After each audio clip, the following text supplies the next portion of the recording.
You're listening to Worshipology with Kurtis Parks, a biblical, practical, and spiritual conversation about living and leading worship. Visit kurtisparks.com to learn more and check out Kurtis's books and latest resources for your worship team. Worshipology is a part of the Worship Leader Magazine podcast network. Worship Leader Magazine has a heart to equip spirit-led worship leaders with practical tools, theological insight, and encouragement for the local church. Today's episode is brought to you by PraiseCharts. Whatever resources you're looking for on the latest songs in today's worship music, PraiseCharts has you ready to go. Whether you need chord charts, lead sheets, or full orchestrations, everything is formatted for your team and available for instant download. Stay current, save time, and lead with confidence. Check out PraiseCharts.com today and get your hands on the freshest songs for Sunday. Now, lean into today's episode of Worshipology with Kurtis Parks. Well, hey, thanks so much for listening to the Worshipology podcast. This is a biblical, practical, and spiritual conversation all about living and leading worship. And excited for today's guest. I met Wisdom Moon about 10 years ago, right? I mean, it feels like it was just yesterday, but 10 years ago, National Community Church started working with Integrity Music. And back then, Wisdom was over the marketing side of that. We're going to get into all of that. But man, just say what's up to all of our Worshipology community, brother. Yeah, thank you so much for having me. And it's been really fun to just like reconnect recently too. Yeah, I love your heart. I love your just not only just insight, but really your passion for the music industry and making artists connect with their dream. And but let's talk about like, how did this all start? Like how did Wisdom Moon get involved in not just music, but like, you know, ministry and of course working with labels and marketing and all of that stuff. Yeah. How did it start for you, man? Well, I'm a church guy. I grew up in the church, slept on the pew growing up. Nice.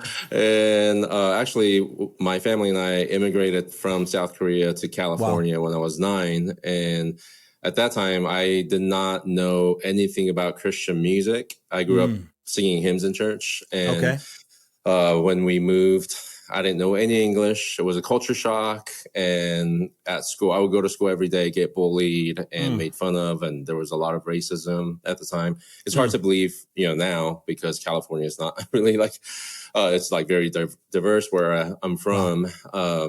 And one day, basically, a cousin of mine introduced me to Christian music, Christian radio. And I had this like cheap boombox, and I would come home after school and tune into K-Love on this little boombox. And I would actually like find hope in Christian music. Wow. And God, like looking back, God literally used Christian music to save my life. Wow. And I was dealing with a lot of depression and loneliness and hopelessness. And I would listen to Christian music and it would give me so much hope. And I started to like get obsessed with Christian music. I would save up every penny I could and go buy cassettes back in the day and then CDs. Nice. I would read all the liner notes. So I grew up on like, Stephen Curtis Chapman, like that whole era, Carmen and stuff. And then in 2006, ironically, we're on a podcast, and I started a podcast in 2006. Nice. And dude, you were so ahead of the curve, bro.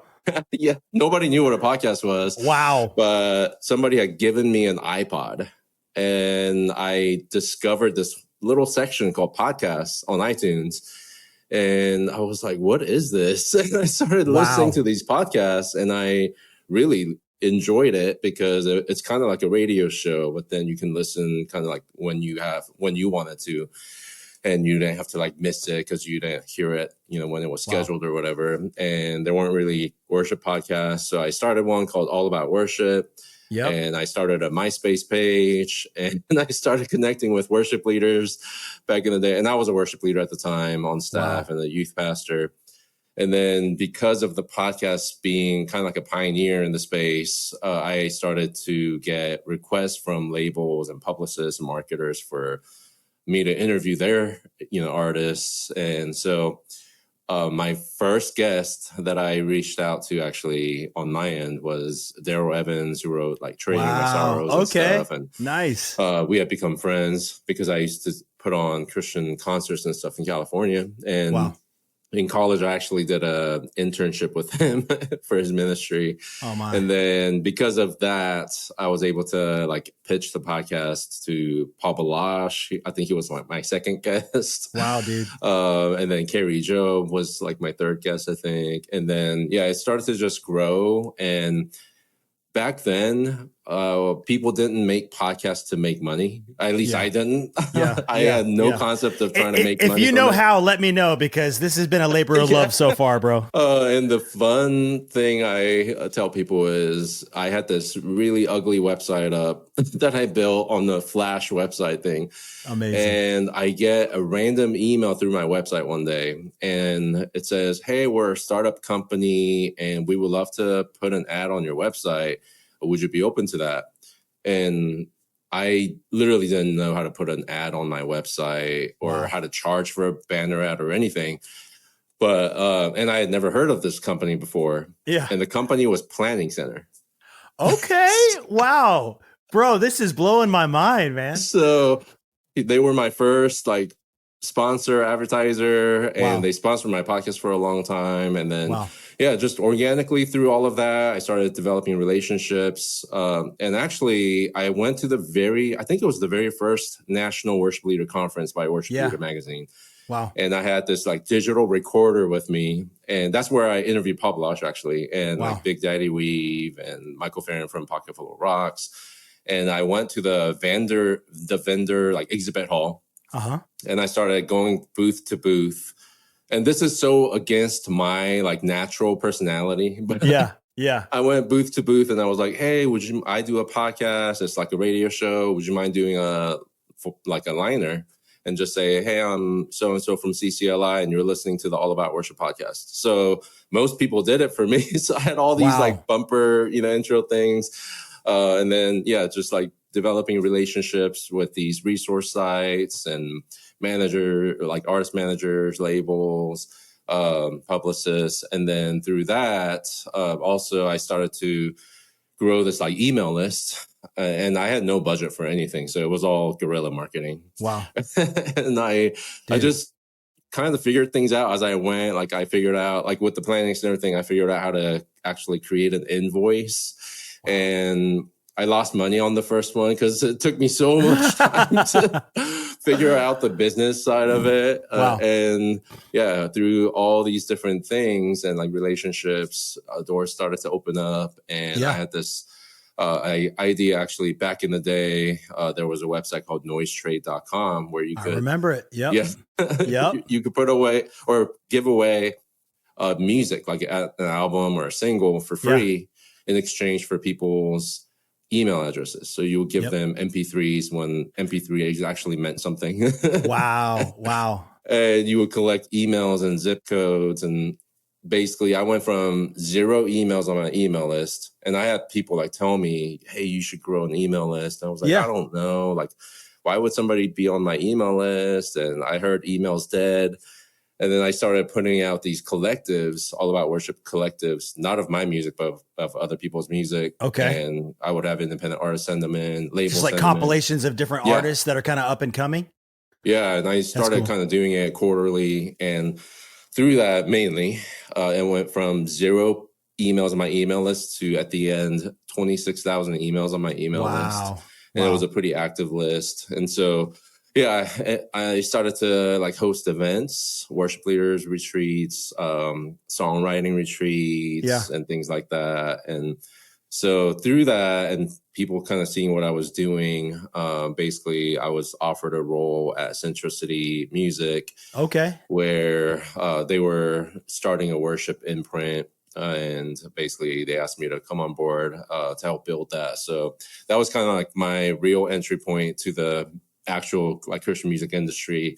And all up until this point, you had never been in Nashville or around Music City. Where were you kind of like, are you in California during all of this? So I was in California, and then because of church ministry, I moved around a little bit. So I did some ministry in Atlanta and then Kansas City. And then, at this time I was in Kansas City. I was just making some trips, for I used to write. So I used to, write worship songs. I would like come and write worship songs with people. And then, I basically took the role at Centricity and moved here to Nashville at that time. So that was like 2014. So 11 years ago. And that's kind of like, it's funny because when I was obsessed with Christian music growing up and listening to hours and hours of Christian radio and cassettes and CDs, I would literally sit in my room and fantasize about working at a record label. That's amazing. And I had no idea how to get into it. I knew nobody. I was a little kid, shy, like Korean kid. And I would literally just dream this, thing of, oh man, it'd be so cool to work at a record label one day. And I didn't even know like what I could even do at a record label. Oh my gosh. And then, one day I get offered a job from a record label. And it was a really fun season too, because it was in the season of Lauren Daigle getting developed at Centricity. So I started when she had no music out. She was putting out like cover videos on YouTube to, she started, releasing music and then seeing all the momentum around that too. So I learned a lot from that time. And then, after that, I went to Integrity Music and got to meet you and your team and stuff. And But the highlight of your career, no doubt, right? Oh, yeah, for sure. No, what I love about you, Wisdom, and just hearing your story is that, like, you had this passion for Christian music. You literally said that God used Christian music to save your life, and then you did something about it. And I think that's so key. And like, if you're listening, one of the things that I was excited to chat with you about is like, you're so passionate about helping artists. And before we hit record, we talked a little bit about that, and we're going to get into some cool stuff later on. But, the idea that like, you didn't just sit on your hands and like, wait for things to happen. It's not like you were just, I think there's a St. Augustine quote that says, pray as if everything depended on God, work as if everything depended on you. Yeah. And here you are, you're starting a podcast when podcast wasn't even a household name. You're building an email list, you're getting out, building relationships, working with different people, you're traveling, you're not sitting on your hands. And I think that's such a huge encouragement. We're getting like a crash course on how to become a successful artist or a successful entrepreneur. And I just love that about you, man, just kind of hearing your story. And I'm inspired just listening. And what are some of the things that you've learned kind of in that journey, especially over these last 11 years when you started working from Centricity and then Integrity Music? Talk about a little bit, what does life look like over these last 5 years? Let's kind of zoom in on from maybe COVID, maybe talk a little bit about how COVID impacted the industry and impacted you personally. So COVID was an interesting time for me because I had left Integrity Music and it was about 2018. Okay. And basically my wife and I felt called to transition back to Kansas City. I actually like really loved working at Integrity and loved the team there and the artists I got to work with. So it was a real like big leap of faith to leave all of that and to start my own thing. And basically I ended up launching my own music marketing agency. And it was, the first time I actually went like full time into like my own business. And I didn't know what to expect. I just knew God was calling me to do this. Wow. And so I threw up a website because I knew how to build a website. Threw up a logo. And honestly, I think the logo I bought for like $25 on Fiverr. Nice. And just on social media, I was like, hey, I'm transitioning out of Integrity Music. I'm starting a Christian music marketing agency. And then slowly people started to reach out, and then it started to snowball, and it became actually where it was like pretty overwhelming, the number of people that would reach out like every single day. I was getting like 5 to 10 inquiries per day from people, and people that I had met before, but I haven't even talked to in 10 years, would just like randomly reach out. And sometimes I would, get somebody to like hear from somebody that had heard about me from somebody else that I barely knew. It was so random. And it was so God though. And so 2020, basically I have flown out to Nashville. I was hosting like a worship songwriters meet up and just, having some meetings and stuff. And I went to the airport to fly back to Kansas City. At the airport, I'm literally watching on the TV them like making an announcement about quarantining and basically shutting everything down. Wow. And the airport was like ghost town too at that time. And so I fly back and because that was like March or May 2020. Wow. And I mean, part of me was like, oh man, what's going to happen? Like, are people going to keep, investing into marketing financially? And what happened was actually we got busier. I was going to say, yeah. Yeah. And I had the great shift. Grown. Yeah. Basically, the agency became much bigger than I had anticipated in the first like 12 months. So I started hiring people. And because digital was the only thing you could do during COVID, so many people were reaching out and saying like, I have no idea what I'm doing digitally, like on social media. I don't know how to promote my music. And so my business, the agency, grew so much during COVID, actually. Yeah. So for us, it was a blessing. And also it was a blessing, like personally, to be able to help other people know how to really impact, more people through digital strategy and things like that. So yeah. And then in the past, I guess, since then, in the past year and a half, like I started to transition away from doing the marketing agency thing into more consulting, because what I found, because when I started the marketing agency, I didn't know any other like marketing agencies that were doing Christian music marketing. Right. And so I actually bought the domain christianmusicmarketing.com. Nice. Hey, let's make it plain and simple, right? And so I got a lot of Google, like great SEO, a lot of Google searches. And basically during the time of the agency, I was really like the first one that I knew of that was helping people get on playlists, like legit playlists, and pitch to editorial curators and things like that. And then develop a whole marketing plan and, run ad campaigns, run people's social media and all of that. And what I realized though, during all of it, I would do a lot of consulting too. And a lot of people would come to us for marketing, but then there were so many other holes that I saw because of my experience working at labels. And I got to work in a lot of different facets in the label system too. So I got to really like understand how the business side all works. And I worked in publishing. So you're kind of getting experience in all the different facets of music industry. Yeah. So I was, even though people were coming to me for marketing, I would try to add value, to what they were doing by asking them questions about how their publishing is set up and how their structure is all set up, and helping things that many worship artists may not even think about. Yeah. And you're just saying, hey, this, you can't afford to miss this. Yeah, that's good. And, I had a lot of large churches that would come to us for marketing, and I would even also like help them and their leadership understand like, this is not a short-term thing. Like you have to look at it long-term. Yeah. And when you're talking like worship music releases and doing this as a worship ministry, you really have to look at it as a 3-year investment. And, what are you willing to invest in the next 3 to 4 years?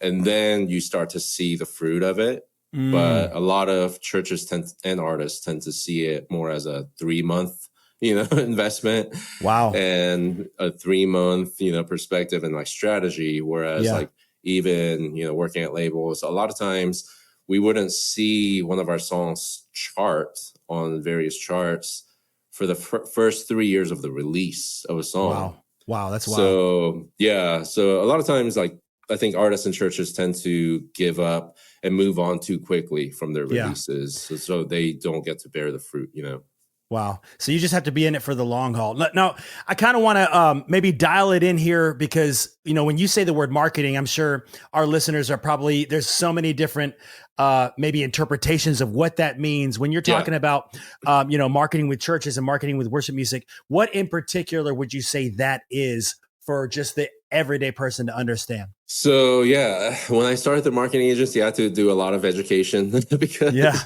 most people knew about just the bad marketing and stuff that just felt, weird. And what's that one website? There's like a website like Church Marketing Sucks or something like that. Yeah.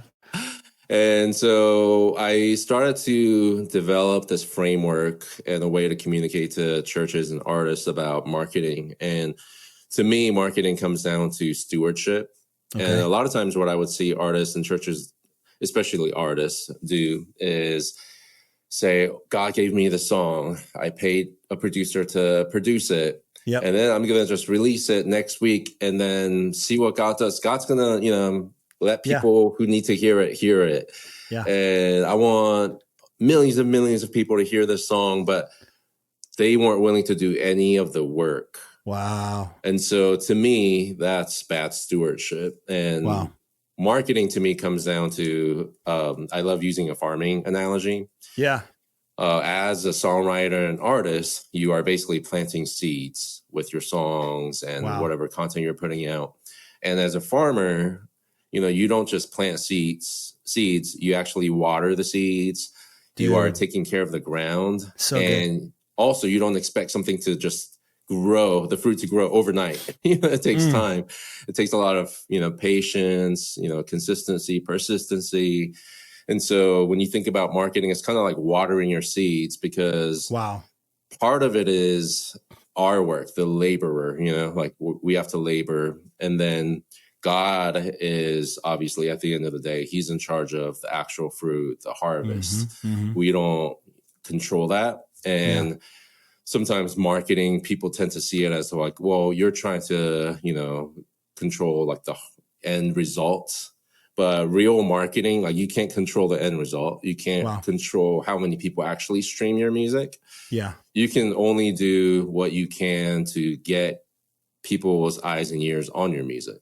Wow. So when you think about how much music is being released every day, they say 120,000 songs are being uploaded every single day. Wow. So when you think about that and you are just putting out one song that week, along with 120,000 songs per day that week. Amazing. Let alone the entire catalog of music already in existence from before your release day. If you're just throwing it out there and saying like, God's going to just do whatever he wants. Number one, that's bad stewardship. And number two, it's in a way, it's kind of prideful to think that way. Yeah. So, yeah. That's crazy. I had no idea that many songs are being released every single day. That definitely is a sobering statistic right there. Wow. Yeah. Along with now AI generated music. Oh, gosh. That people are putting out there. Man, it's even more now, I'm sure. Well, when you're talking about stewardship and marketing, I'm just reminded of the parable of the talents, right? It's like it's like if you just put all the work in up front of recording a song, yes, that's work, but that's kind of where it starts. It's like, and then you're just like, oh, let's hope for the best. It's kind of like burying that talent, right? Yeah. But it really is like, and I'm saying this as an artist who's been there and done that, and of course we've worked together and with different churches and stuff like that, and the idea that like, I can't just put all this work in and then stop. Like, and that's kind of like, oh man, that's a little depressing. Like, your work keeps going. Your work keeps going because, how much do you believe in your artistry, your songs? How much do you believe in your calling? Really is what it comes down to. Okay, well, what are you going to do about it? And it goes back to that quote I was saying earlier, like pray like it depends on God. Yes. Like what you said, I love it. Yes. Like ultimately it's God who is going to breathe on it. And without the Holy Spirit moving in your music, it's just good music. It's not God music, right? So you need that kingdom element, but also, God calls us to be good stewards of whatever he gives us, including our gifts, man. So let's say like I'm an artist and I'm sitting down with you. We've got a coffee scheduled. What's kind of like that key piece of advice that you've kind of seen as a thread? Maybe that one nugget that you're like, hey, it doesn't matter what artist, where they're from, what music, this nugget has always landed with each and every artist I've given it to. What's that one nugget, Wisdom? I would say the biggest thing people tend to really struggle with is social media. because especially as a Christian artist, it feels, weird to self-promote. That's always the word people use, is self-promoting. Like, I don't want to self-promote. And my response to that is, then you're looking at social media the wrong way. Wow. Because social media as a Christian artist is actually not about self-promotion. It's about serving people. Dude. Okay. Yeah, I would say that's one of the biggest things I try to really help shift the mindset of artists, is instead of looking at social media and like content you're creating for social media as self-promotional stuff you got to do to check that box of like, I did this, I created 5 lip sync videos and posted it. Instead of that, what if you completely change your mindset to go, how can I serve the people that God's called me to serve with my music on social media? Because actually, back in the day, when I was in high school and college, I did Christian hip hop. Nice. Back then, there was no social media. I'm not going to media. ask you to throw some bars out right now, because I might break stuff if I. Hey, listen, man. Back then, there was no social media. Like, the way I was able to get my music, to people was literally make copies of cassettes and CDs and pass it out to people. Yeah. And thankfully, I worked at a Christian bookstore, so they let me like put some CDs there. Nice. But now the amazing thing about being an artist right now is you have access to a powerful tool called social media. Yeah. It's free, and you can literally use it to reach people in all parts of the world, like literally like places you'll never go physically. You can reach people in those places with the message of hope that you carry. Wow. And if you think about it that way and go, and I think part of it is like really honing in on who are you really called to serve with your music, because it's not everybody. That's really good. Even the biggest artists, some would argue Taylor Swift, in the world, can't reach everybody with her music. Not everybody loves her music. Yeah. And so that's she has yet to reach me, but I'm a hard nut to crack. Yeah. That's really good. Like, know your audience, because I think that's a huge thing. Like, a lot of people, it was the same thing wisdom in church planting. I mean, I planted a church back in 2017, and my church planting coach, and yes, I had a church planting coach, and he said, who do you want to reach? And I'm like, man, everybody that needs the gospel. And he said, okay, yes, everybody does need the gospel. Not everybody is going to come to the church that you plant. So who is your specific people that God has called you to reach? I think it's the same with music. It's the same with anything, really, when it comes down to calling and who you're to reach. So that's really good wisdom. Like, talk to us a little bit about when you discover, okay, this is who I'm supposed to reach. How do you kind of hone in on social media, and how do you really turn it into more of a servanthood mindset versus a self-promotion one? What does that practically look like? I think it depends on where you are as an artist and like growing, that base of like listeners. And, we use the word fan a lot, but the word I love to use is community. Ooh. And to me, it's really about building community around your story and, really helping people feel a part of something versus what I see 99% of artists do is go stream my music right now, available on all platforms. Yeah. And, it's a lip sync video, and then it says, available now across all platforms. And even I was actually teaching a music marketing workshop last week, and I was sharing how you can take the same exact piece of content. So you could take a reel of you lip syncing your song for 30 seconds and post it 2 completely different ways. So one way could be your, text hook on the screen says, song title and then stream now. That's one way to, write a hook. Okay. Another way to say it is this is for somebody who's looking for hope today, or whatever the song might be. It could be like, hey, if you're dealing with mental health today, or if you're feeling depressed today, or send this to somebody who needs a message of hope. So things like that, I think you can literally take the same piece of content and think through it in the lens of, am I serving people or is this self-serving? Wow. That's so good, man. And I mean, let's be honest. What are you more likely to click on? Something that you're needing that day and just praying that God would provide something like that, maybe a message of hope, or something that just is like, go stream my album today. I think that just makes the message hit all the more, man. So let me fast forward us to today. Like, you're working with this label, this music community called Pure Mosaic. What's that all about? And just talk about what gets you excited today when it comes to music. Yeah, so almost 3 years ago, I got introduced through a mutual friend to this owner of a startup label called Pure Mosaic Records. They came on board as a client for marketing, and so I was starting to do some marketing stuff for their releases.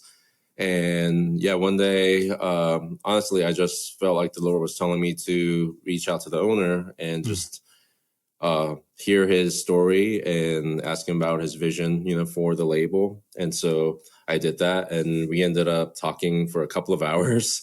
Nice.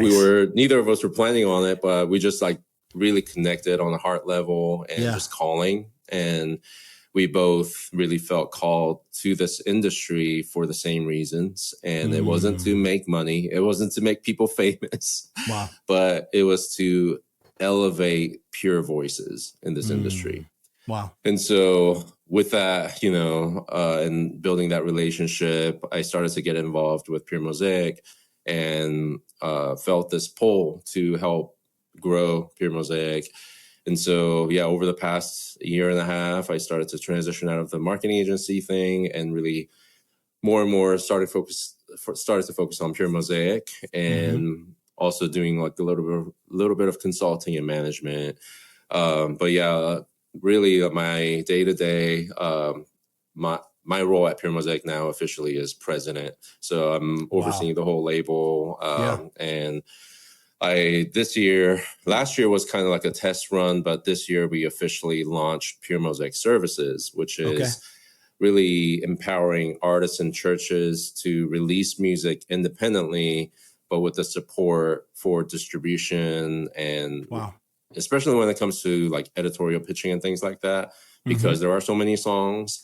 And allegedly there's over 1,000 songs being pitched to DSPs on just the Christian side. Wow. Every week. So every week, if there are, thousands of Christian songs being released, there are over 1,000 people that actually know how to reach the curators of, the DSPs, the big DSPs.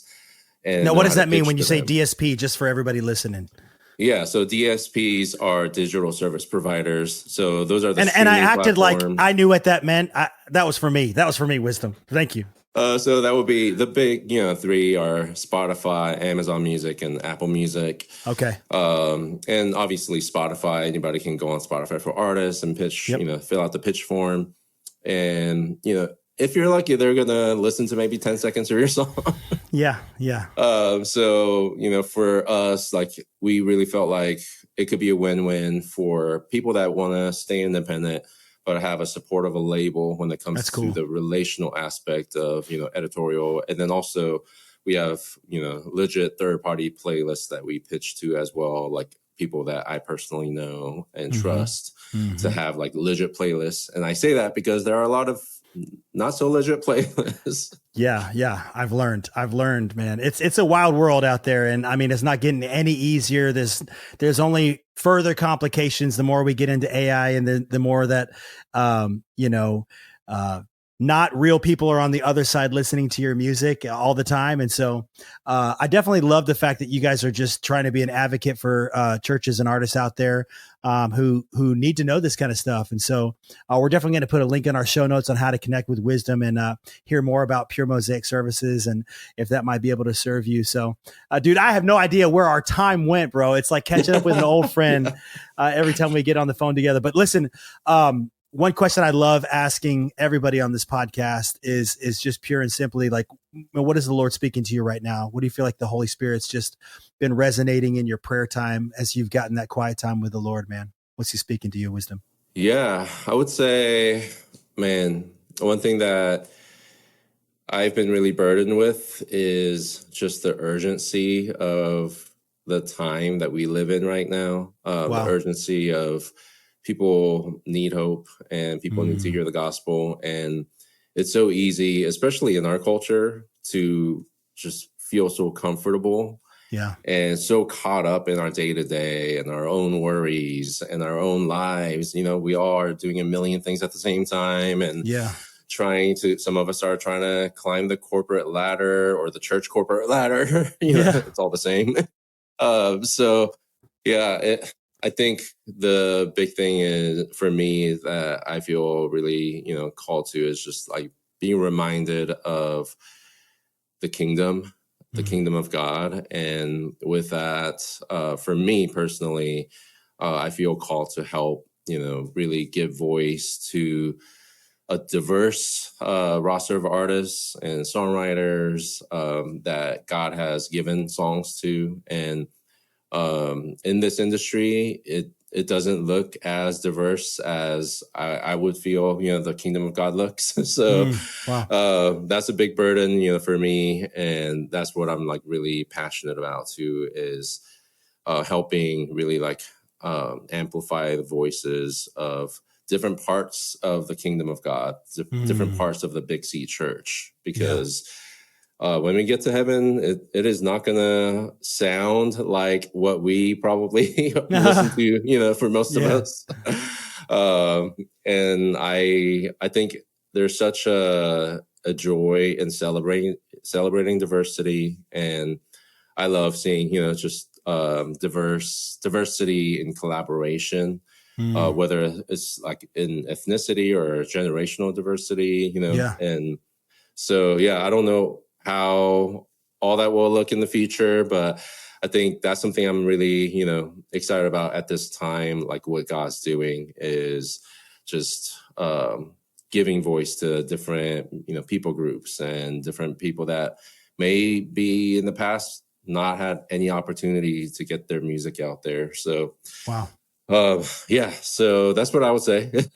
That's cool, man. Well, I think you're in the right place with Pure Mosaic. If I'm not mistaken, that word mosaic is like this art tapestry of just like different, colors and different shades and different, it's something that comes together for the beauty of the whole piece. And I think that's, the kingdom of God, man. It says in Philippians 2, I believe it is, that every knee will bow, every tongue will confess that Jesus is Lord. And so every knee and every tongue looks like a lot of different folks. And so I'm excited to see what comes next for you guys, man. Praying for you, brother. Thank you. Yeah, I appreciate it. Thanks for spending some time with us on Worshipology, dude. Well, thank you so much for having me. You've been listening to Worshipology with Kurtis Parks. Visit kurtisparks.com to learn more and check out Kurtis's books and resources for worship leaders and teams. Worshipology is part of the Worship Leader Magazine podcast network, brought to you by Worship Leader Magazine. Today's episode was sponsored by PraiseCharts.